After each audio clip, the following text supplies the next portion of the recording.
Assalamualaikum warahmatullahi wabarakatuh. Selamat malam, jumpa lagi dengan saya Aldi di channel Mereka Ada. Dimanapun kalian berada, saya doakan semoga kalian dalam kondisi sehat dan selalu diberikan kemudahan dalam menjalankan segala aktivitas. Pada kesempatan kali ini, saya akan membacakan cerita tentang petaka di Gunung Asepan. Cerita ini ditulis oleh Mbah Rory Sarangdemit. Namun sebelum mulai bercerita, pastikan teman-teman sudah menekan tombol subscribe dan menyalakan lonceng notifikasinya, supaya selalu update saat channel ini upload video terbaru. Kalau gitu tanpa banyak basa-basi lagi, mari kita mulai ceritanya.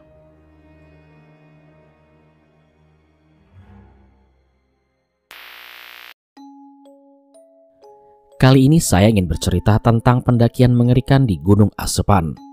Gunung ini sebenarnya jarang sekali didaki, karena medan yang terjal dan rumor tentang kemistisannya yang membuat kebanyakan orang takut untuk mendaki ke Gunung Asepan. Gunung ini terletak di Kabupaten Pandeglang, Provinsi Banten.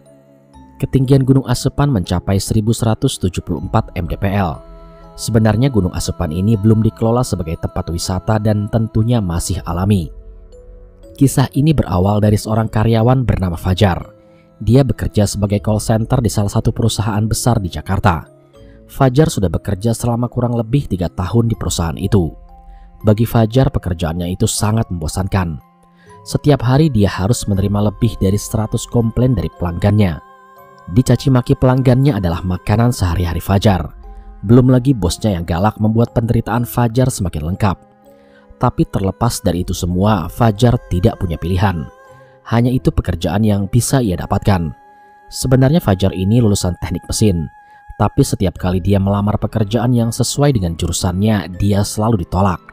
Dan posisi call center lah satu-satunya pekerjaan yang ia dapatkan.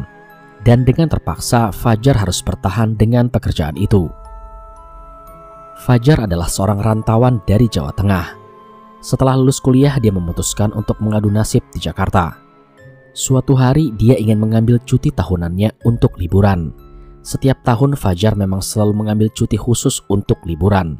Untuk sekedar melepas kepenatan di kantor. Akan tetapi tahun ini dia belum ada rencana mau liburan kemana. Sekitar jam 12 siang di sela-sela istirahatnya, dia iseng membuka smartphone. Awalnya dia hanya browsing saja di internet. Namun tiba-tiba di layar smartphone-nya itu muncul iklan OpenTrip. OpenTrip adalah jasa perjalanan ke suatu destinasi dengan paket yang telah ditentukan dan memiliki kuota peserta yang tidak terlalu banyak. Otomatis kalau Fajar ikut OpenTrip, maka dia akan bertemu dengan orang-orang asing. Fajar tersenyum saat melihat iklan di layar smartphone-nya. Dia pun mengklik iklan itu. Ada banyak pilihan destinasi wisata pada halaman web itu. Fajar bingung, karena semua destinasi yang ditawarkan sangat menarik. Dia pun memilih wisata ke Gunung Bromo. Namun saat akan melakukan pembayaran, dia melihat ada destinasi pendakian ke Gunung Asepan. Kedengarannya sangat asing. Fajar belum pernah mendengar nama gunung itu. Dia pun mengcancel pesanan ke Gunung Bromo dan mengklik pendakian ke Gunung Asepan. Fajar melihat sudah ada 4 orang yang mendaftar untuk pendakian Gunung Asepan. Dia pun menutup halaman web OpenTrip dan mulai mencari informasi tentang Gunung Asepan. Namun informasi yang ia dapatkan cukup minim. Yang Fajar garis bawahi adalah gunung itu jarang sekali didaki dan pastinya masih sangat asri. Dengan cepat Fajar membuka kembali website OpenTrip tadi dan langsung memesan 1 tiket untuk pendakian Gunung Asepan. Kebetulan pendakiannya masih 2 minggu lagi, jadi Fajar bisa mengajukan cuti dari sekarang. Siang itu juga selepas istirahat, dia langsung menghadap supervisornya untuk mengajukan cuti. Fajar mengajukan untuk 4 hari, namun hanya di ACC 3 hari saja. Fajar tidak masalah karena pendakiannya hanya butuh 2 hari. Dan 1 harinya lagi untuk istirahat. "Mau kemana lo?" tanya supervisor Fajar sambil menandatangani lembar cuti milik Fajar. "Mendaki gunung, Mas," jawab Fajar dengan sumringah. "Gunung apa?" tanya supervisornya tanpa menatap wajah Fajar. Dia masih sibuk mengecek lembaran pengajuan cuti milik Fajar. "Gunung Asepan, Mas," jawab Fajar. "Gunung apaan itu? Gak pernah dengar gua," timpal supervisor, dan kini dia menoleh ke arah Fajar. "Di Pandeglang, Mas." "Oh, ya udah, hati-hati." Setelah itu Fajar pun kembali ke meja kerjanya. sambil mengenakan headphone. Dia menekan tombol enter pada komputernya untuk menerima panggilan dari customer. "Selamat siang, dengan Fajar, ada yang bisa saya bantu?" ucap Fajar saat ada panggilan masuk. Tolong saya, tolong!" teriak seorang wanita dari seberang telepon, lalu terdengar suara pukulan dan telepon itu pun terputus. Sontak Fajar melepaskan headphonenya. Nafasnya ngos-ngosan, keringat dingin membasahi dahinya. Baru kali ini dia menerima telepon yang sangat mengerikan. Kemudian Fajar melaporkan kejadian tersebut kepada supervisornya. Namun supervisor itu tidak mau ambil pusing dan menganggap sebagai telepon iseng. Fajar pun kembali ke meja kerjanya. Dia menarik napas panjang dan menghembuskannya. Dia mengenakan kembali headphonenya dan tidak ada lagi kejadian aneh hari itu. Fajar bekerja seperti sedia kala, menerima komplainan dan caci maki dari customer. Singkat cerita, hari yang Fajar tunggu-tunggu pun itu tiba. Di kamar kosnya dia mempersiapkan semua perlengkapan dari mulai jaket, tenda, kantong tidur, dan peralatan hiking lainnya. Titik kumpulnya di stasiun Tanah Abang tepat jam 9 pagi. Untungnya sebelum jam 9 Fajar sudah berada di stasiun Tanah Abang. Kemudian bertemu dengan Mas Goro, seorang pemandu wisata, dan 2 orang peserta laki-laki yang bernama Arif dan Bakti. Masih ada 2 orang lain peserta lagi yang belum datang. Terlihat Mas Goro sibuk menelpon 2 orang peserta itu. Ternyata mereka berdua kejebak macet. Mas Goro kemudian menutup teleponnya dan dia berkata kepada peserta yang sudah datang, "Udah dibawa semua peralatan yang saya infokan di grup?" tanya Mas Goro. "Sudah Mas," jawab para peserta. "Gue udah biasa naik gunung kok, slow aja Mas," jawab Bakti. Dari penampilannya, Bakti ini memang sudah tampak seperti anak pencinta alam. Rambutnya gondrong dan ia mengenakan gelang dan jam tangan army. Tak lama kemudian kedua peserta itu akhirnya datang. Ternyata mereka berdua adalah wanita yang cantik. Fajar sampai bengong melihat kecantikan kedua wanita itu. Umur mereka kisaran 24 tahun. Kedua wanita itu menggendong tas keril dan tampak sangat bersemangat. Mereka pun memperkenalkan diri. Namanya Intan dan Sekar.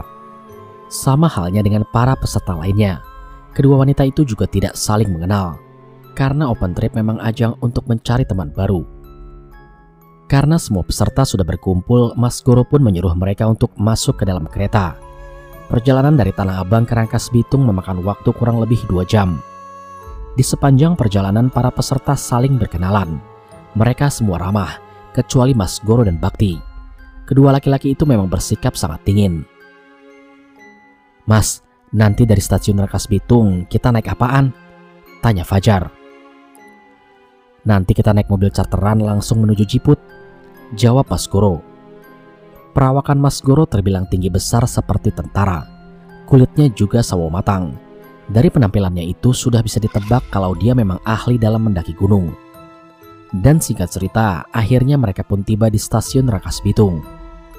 Setibanya mereka di sana, sudah ada mobil charteran yang menunggu mereka di parkiran. Mas Goro dan para peserta masuk ke dalam mobil itu. Mereka semua harus sempit-sempitan di dalam mobil tersebut. "Lain kali sewa mobil jeep aja Mas," kata Bakti dengan wajah yang sangat kesal. Namun Mas Goro tidak menanggapi. Dia hanya menatap Bakti dari spion pengemudi. Dan mobil yang mereka tumpangi perlahan berjalan menuju Jiput. Obrolan ringan kembali terjadi sepanjang perjalanan menuju Jiput. Ternyata Intan adalah seorang pegawai bank, Sekar penjaga toko buku. Sedangkan Arif adalah seorang IT di perusahaan ternama, dan Bakti adalah pengangguran.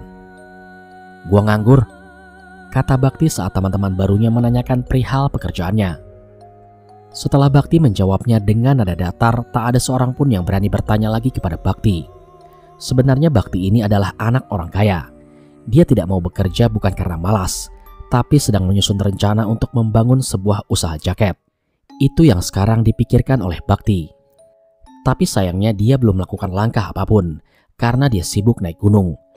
Bakti sudah mendaki gunung-gunung terkenal yang ada di Jawa, dan Gunung Asupan benar-benar membuatnya penasaran, karena memang gunung itu jarang sekali didaki. Mereka sempat ketiduran di mobil, hingga akhirnya sampailah mereka di Jiput, tepat di Desa Sikulan. Desa itu menjadi jalur masuk ke Gunung Asupan. Namun sebelum masuk ke jalur pendakian, mereka diberi arahan dulu oleh Abah Maat. Dia adalah tetua desa itu. Dia paham sekali soal Gunung Asepan dan larangan-larangannya. Ingat, hati-hati di gunung ini. Pikiran kalian harus bersih. Tidak boleh berbuat mesum. Tidak boleh makan langsung dari panci atau alat masak lainnya.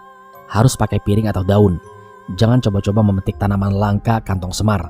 Dan jaga perkataan kalian. Begitu ucap Abah Maat. Mas Goro dan para peserta lainnya pun mengangguk. Dan sekitar jam 3 sore pendakian pun dimulai. Mas Goro berjalan paling depan, sedangkan Bakti paling belakang. Akan ada 4 pos yang harus mereka lalui untuk sampai ke puncak. Namun tak lama berjalan, kaki Intan terpeleset. Fajar sontak buru-buru membantunya. "Hati-hati, jalannya licin," kata Fajar sambil tersenyum. "Makasih ya mas," jawab Intan. Dan setelahnya perjalanan pun kembali dilanjutkan. Jalan setapak semakin tertutup semak belukar. Mas Goro harus menebas semak itu untuk membuka jalan. "Tunggu, sebentar," ucap Bakti dengan tiba-tiba. Ia kemudian menghentikan langkahnya. "Ada apaan?" tanya Mas Goro. "Kalian dengar gak sih? Dari tadi di belakang kita itu kayak ada pendaki lain. Gua ngedengar langkah kaki," kata Bakti. Dan 4 peserta lainnya saling tatap. Mereka serentak menggelengkan kepala. "Jangan melamun. Kebanyakan orang hilang di gunung itu karena melamun," ucap Mas Goro. "Alah, gue udah biasa kali naik gunung. Gue gak percaya sama hal-hal gituan. Tahayul," kata Bakti dengan sangat ketus. Seketika saja Mas Goro tersentak. Dan dia pun menoleh kepada Bakti. "Hati-hati kalau bicara. Aku hanya memandu kalian untuk sampai ke puncak. Tapi kalau ada hal buruk yang terjadi karena ulah kalian sendiri, aku gak tanggung jawab," ucap Mas Goro. Intan dan Sekar mulai deg-degan. Arif memberitahu Bakti agar tenang dan jangan arogan. Tapi Bakti tidak menghiraukannya. Perjalanan kembali dilanjutkan. Bakti berjalan sambil bersiul di belakang. Intan seketika saja menghentikan langkahnya. "Bakti, jangan bersiul. Kata orang tua zaman dulu, bersiul bisa mendatangkan setan," ucap Intan. "Iya, gue juga pernah dengar soal itu. Mending kita cari aman aja Bakti. Jangan bersiul. Pokoknya kita harus hati-hati," ucap Fajar menimpali Intan. "Alah, kalian semua itu kebanyakan nonton film horor." Lagi-lagi Bakti tidak memperdulikan saran temannya itu. Semakin lama berjalan, suasana pegunungan itu semakin berkabut. Mas Goro dan para peserta harus menyalakan senter agar pandangan mereka tidak kabur. Tak lama kemudian Mas Goro memberhentikan langkahnya. "Ada apa mas?" tanya Fajar. Mas Goro mengendus-endus hidungnya. Terciumlah bau melati yang sangat menyengat. Dia pun balik badan dan menatap para peserta. "Bakti, apa yang udah lu lakuin?" bentak Mas Goro. Kali ini dia benar-benar marah. "Gue gak ngapa-ngapain. Emangnya kenapa mas?" tanya Bakti. "Iya mas, kenapa emangnya?" tanya para peserta lainnya. "Bohong lu," bentak Mas Goro. Dia menerjang para peserta lainnya untuk menghampiri Bakti. Mas Goro memeriksa kantung celana Bakti. Dan dia pun menemukan 2 tumbuhan kantung semar. Mas Goro kemudian melemparkan kantung semar itu ke wajah Bakti. "Jangan sembarangan lu sama gue ya." Bakti pun marah sambil menepis lengan Mas Goro. Namun di sisi lain, kabut tebal semakin kental saja. "Gawat ini, gawat," kata Mas Goro. Keningnya mengerut. Dia pun ketakutan. "Lu ada-ada aja sih Bakti," bentak Arif. "Kalian semua mencium bau kembang melati kan?" tanya Mas Goro dengan nada tinggi. Dan para peserta pun mengangguk. "Kita udah membuat para penghuni gunung ini marah. Habislah riwayat kita. Kalau tahu kayak gini, gua gak mau bawa kalian ke gunung," ucap Mas Goro yang terlihat sangat marah. Namun Bakti masih menampakkan wajah tak bersalah. Gua sengaja cabut kantong semar itu buat buktiin ke kalian kalau makhluk halus itu gak ada. Kalian mau aja dibodohi sama mitos. Gua udah naik gunung berkali-kali dan sampai sekarang gua masih hidup. Gua langgar semua larangan di gunung," kata Bakti dengan sombong. "Lu gak tahu kan siapa yang tinggal di gunung ini?" ucap Mas Goro. Intan dan Sekar pegangan tangan. Mereka berdua mulai ketakutan. "Alah, persetan. Gua males ikut open trip kayak gini. Cuy!" bentak Bakti sambil meludah, dan dia pun putar arah dan hendak pulang. Sebenarnya para peserta yang lain sudah mengingatkan Bakti, tapi laki-laki itu memang keras kepala. Dia pergi begitu saja. Arif pun yang hendak menyusul Bakti dilarang oleh Fajar. "Sudah, biarkan aja dia pulang. Lagi pula Bakti sudah biasa di gunung," kata Fajar. Dan Arif pun menurut. Mereka pun melanjutkan perjalanan lagi. Namun Mas Goro meminta kepada 4 peserta yang tersisa untuk berdoa agar terhindar dari gangguan makhluk halus. Namun sekitar 15 menit kemudian mereka semua dikagetkan dengan kemunculan Bakti yang sedang menuruni gunung di jalur yang sama. Jelas saja ini sangat aneh. Padahal baru saja Bakti pulang, tapi kenapa tiba-tiba dia berpapasan dengan rombongan Mas Goro? "Sialan, apa-apaan ini?" Bakti jengkel saat menyadari kalau dirinya dipermainkan oleh makhluk gaib. Melihat itu, Intan dan Sekar merengek minta pulang. Mereka ketakutan. Sementara itu Mas Goro tertunduk. Dia juga bingung apa yang harus dilakukan. Kini makhluk gaib gunung itu mulai mempermainkan mereka. "Kenapa gue berpapasan sama kalian?" kata Bakti. Nafasnya ngos-ngosan. Padahal dari tadi dia yakin kalau jalur pulangnya yang ia tempuh itu sudah benar. Di tengah kebingungan yang mereka alami, terdengarlah bunyi lonceng dari kejauhan. Mas Goro segera menebas semak belukar dan ia mencari permukaan tanah yang agak datar untuk mendirikan tenda karena hari sudah mulai gelap. Dan setelah berusaha menebas semak-semak, dia pun akhirnya menemukan permukaan tanah yang lumayan datar. "Kita berkemah di sini. Pendakian dibatalkan. Besok kita pulang. Saya akan usul ke perusahaan agar mengembalikan uang kalian," kata Mas Goro sambil mengeluarkan tenda dumnya. Lahan itu cukup untuk 3 tenda saja. 1 tenda diisi oleh 2 orang. Dan tendanya Intan dan Sekar berada di paling tengah. Sekitar jam 9 malam mereka menutup tenda untuk tidur. Tak ada obrolan apapun atau acara api unggun. Mereka hanya makan mie instan dan dimasak menggunakan kompor portable. Dan setelah itu mereka bergegas tidur. Tengah malam semua orang sudah tertidur kecuali Fajar. Entah kenapa dia susah sekali untuk tidur. Fajar pun menyalakan HP-nya. Ia sangat senang karena ada 1 jaringan yang masuk ke HP-nya. Ada beberapa pesan yang masuk dan dia membalasnya satu persatu. Saat ia sedang membalas pesan yang masuk, terdengar suara lonceng dari kejauhan. Karena saking ketakutannya, Fajar buru-buru memasukkan HP-nya ke dalam tas dan mencoba untuk memejamkan mata. Singkat cerita, tepat jam 7 pagi, mereka dikagetkan dengan suara Intan yang menjerit dari dalam tendanya. Semua orang pun berhamburan menghampiri tenda Intan. Mereka kaget saat melihat tubuh Intan penuh dengan luka sayatan. Percikan darah kering memenuhi wajahnya. Nafasnya ngos-ngosan. Tepat di hadapan Intan ada Sekar terkapar tak bernyawa. Ada 2 buah garpu yang menancap di lehernya. Dan kedua matanya melotot. "Sialan!" Bakti berteriak. Dia kalap saat melihat jasad Sekar. Sementara peserta lainnya masih bengong dengan apa yang mereka lihat. Tanpa ancang-ancang lagi, Arif langsung menonjok wajah Bakti sampai hidungnya mimisan. "Ini semua gara-gara lu." Arif menindih tubuh Bakti dan menghantam tinjunya kepada Bakti. Bakti menutupi wajahnya dengan sikut. Mas Goro pun melerai mereka berdua. Dia meminta agar semua peserta tetap tenang. Intan dipapah keluar tenda. Fajar mengobati luka sayatan di pergelangan wanita itu dengan obat merah. Saat Intan ditanyai tentang kematian Sekar, wanita itu malah tidak bisa menjawab apapun. Dia tidak tahu apa yang sudah terjadi kepadanya. Semalam Intan tidak bangun sama sekali. Dia merasa tidurnya sangat nyenyak. Tapi entah kenapa pagi-pagi tubuhnya penuh luka dan Sekar tewas dengan sangat mengenaskan. Seperti ada yang sengaja menancapkan garpu ke lehernya Sekar. Mas Goro tidak mau ambil pusing dan sudah lepas tangan. Dia juga berniat untuk mengundurkan diri dari pekerjaannya. Dan perihal jasad Sekar, awalnya Bakti menyarankan agar jasad itu dikuburkan saja.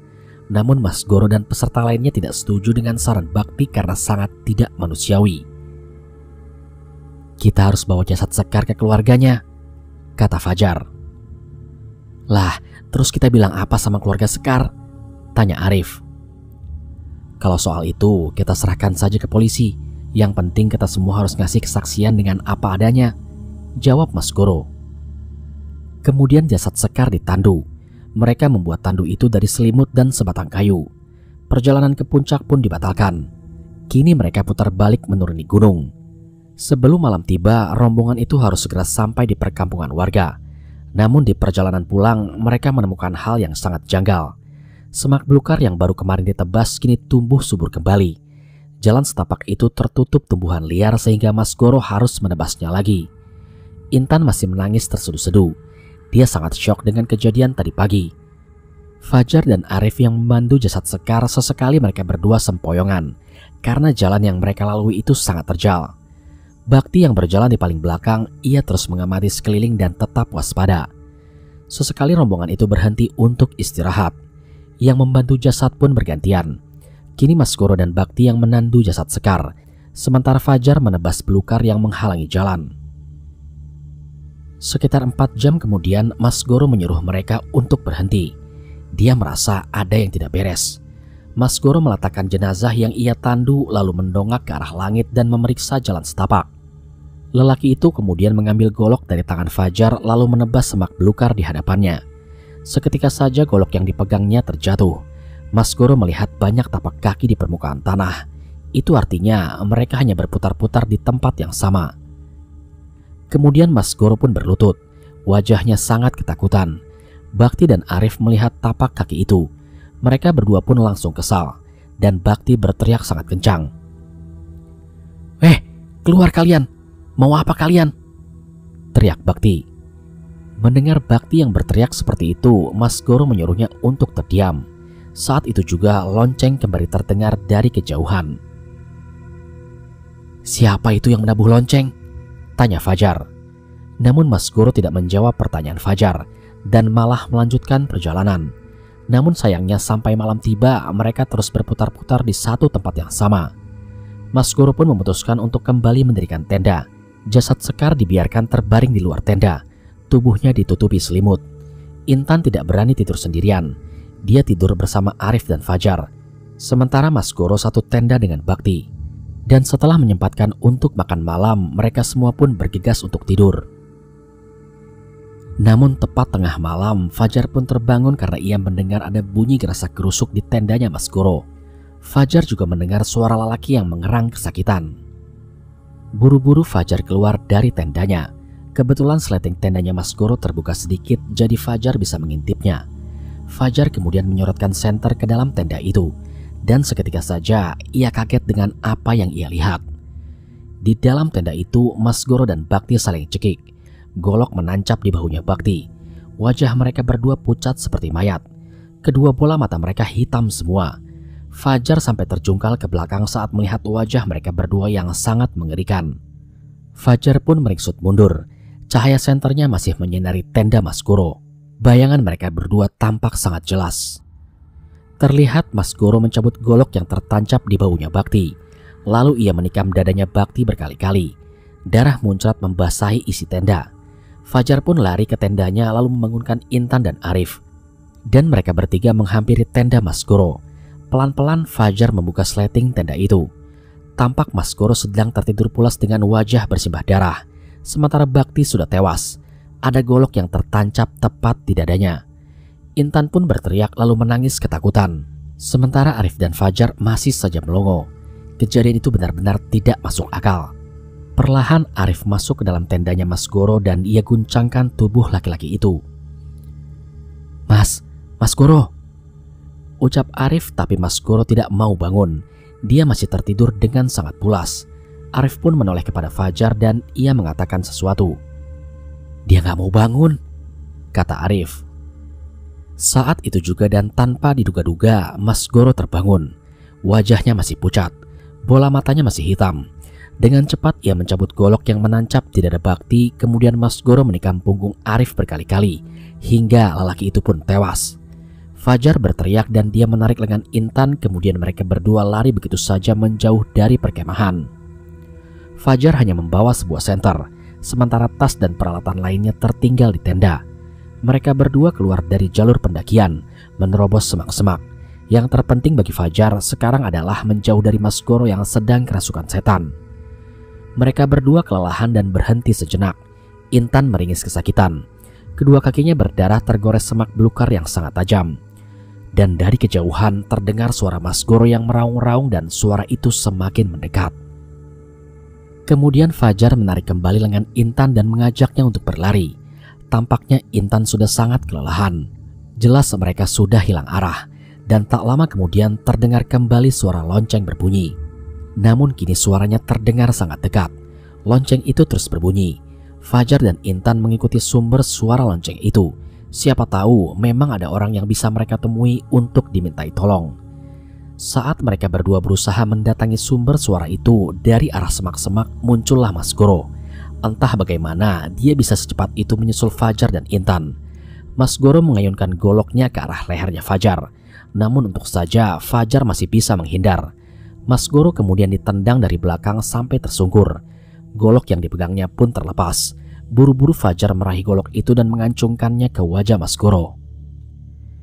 "Jangan mendekat," kata Fajar. Intan hanya menangis ketakutan di belakang Fajar. Mas Goro yang sudah dirasuki setan, dia tidak memperdulikan ancaman Fajar dan langsung menerkam lelaki itu. Fajar dengan refleks menebas golok itu tepat di lehernya Mas Goro. Sontak saja darah pun muncrat. Mas Goro berlutut. Tubuhnya semakin lemas. Dia pun tewas seketika. Tangan Fajar bergetar dan dia melongo saat melihat Mas Goro tewas di hadapannya. Dan tanpa pikir panjang lagi, dia meraih lengan Intan kemudian lari menghampiri sumber suara lonceng yang masih saja berbunyi. Dan tak lama kemudian akhirnya mereka menemukan sumber suara lonceng itu. Ternyata yang membunyikan lonceng itu adalah seorang kakek-kakek. Ia memukul lonceng besar yang digantungkan pada dahan pohon. Fajar sangat senang karena menyadari ada warga yang tinggal di gunung ini. Fajar kemudian menghampiri kakek tua itu dan meminta tolong. Namun anehnya si kakek hanya diam saja. Dia malah terus memukul lonceng itu. Fajar kemudian memegang lengan si kakek dan terasa sangat dingin dan kaku, seperti orang mati. Dan si kakek itu pun menoleh kepada Fajar dengan tatapan wajah yang sangat datar. "Kalau kalian mau selamat, naiklah ke puncak. Di sana ada makam keramat. Berziarah dan mintalah maaf," ucap si kakek itu. "Tolong tunjukkan jalannya, kek, menuju puncak," ucap Fajar. Si kakek kemudian menunjuk ke suatu arah. Ternyata tak jauh dari sana ada jalan setapak. Fajar dan Intan pun pamit. Mereka naik ke puncak Gunung Asupan dengan hanya berbekal senter. Namun sialnya, di tengah-tengah perjalanan Intan malah kesurupan. Dia menerkam Fajar hingga terjungkal jatuh. Kedua mata Intan hitam semua.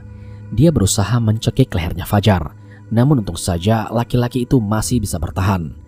Tangan kanan Intan berhasil meraih sebuah kayu yang ujungnya lancip. Kemudian dihujamkan ke wajah Fajar.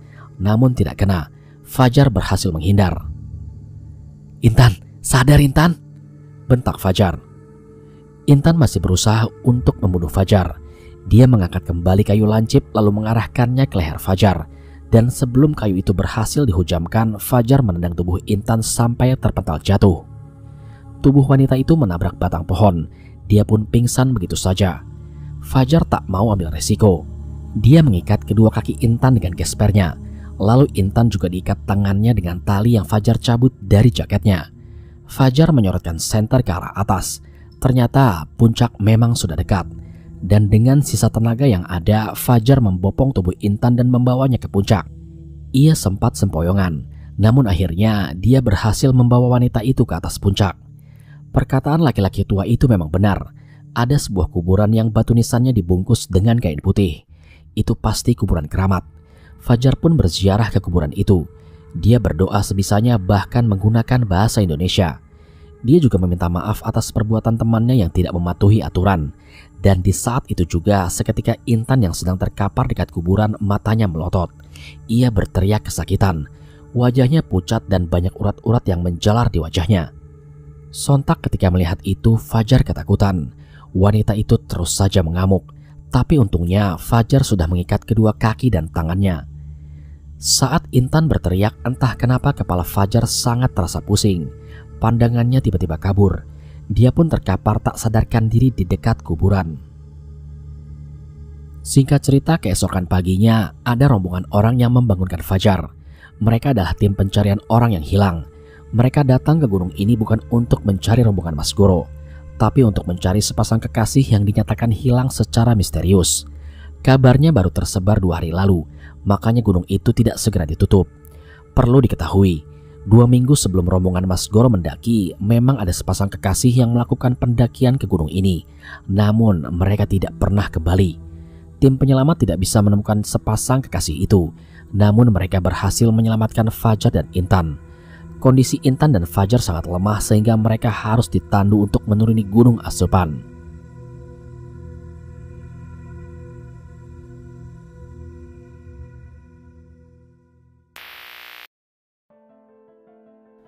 Sekian cerita pada kesempatan kali ini. Terima kasih kepada Mbah Rory Sarangdemit yang sudah mengizinkan saya untuk membacakan kisah ini di channel Mereka Ada. Sukses selalu buat Mbah Rory. Terima kasih juga kepada teman-teman yang sudah setia menyimak channel Mereka Ada. Jangan lupa ya, support channel Mereka Ada dengan cara menekan tombol subscribe dan menyalakan lonceng notifikasinya, supaya saya makin semangat membacakan kisah horor untuk teman-teman semua. Sampai di sini dulu perjumpaan kita kali ini. Sampai bertemu pada episode selanjutnya. Saya Aldi pamit undur diri dari hadapan kalian. Wassalamualaikum warahmatullahi wabarakatuh.